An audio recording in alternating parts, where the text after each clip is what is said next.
Hello everyone, सम्पूर्णमा नमस्ते नमस्कार शुभ बिहानी। आज चाहिँ म तपाईहरुलाई के देखाउँदैछु भने आज चाहिँ म तपाईहरुलाई खतरा स्पेशल चीज देखाउने छु हैन। ल हेर्नुस् है त। जाडो धेरै नै भएको कारण दाउरा चाहिँ धेरै स्टकमा आइसकेको छ यहाँ मार्केटमा। यदि तपाईहरुलाई चाहिन्छ भने मलाई सम्पर्क गर्नु होला। चिसो धेरै बढेको छ हैन। अनि यहाँ चाहिँ आगो बालेर आगो ताप्ने अनि मासुहरू पोलेर सेकुवाहरू पोलेर खान पनि सकिन्छ। यसको प्राइस चाहिँ जम्मा 70 रुपैयाँ मात्रै छ है। ल हेर्नुस्, दाउराको धेरै स्टक आइसकेको छ।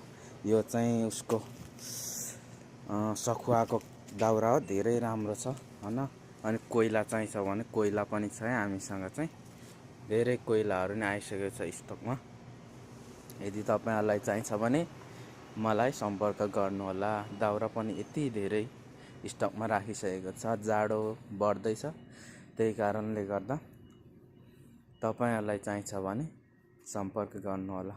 यो चाहिँ एकदम राम्रो कोइला हो है। यसबाट चाहिँ धुवा पनि आउँदैन, केही पनि आउँदैन। एकदम प्योर सफाको कोइला, धेरै राम्रो छ यो। Okay guys.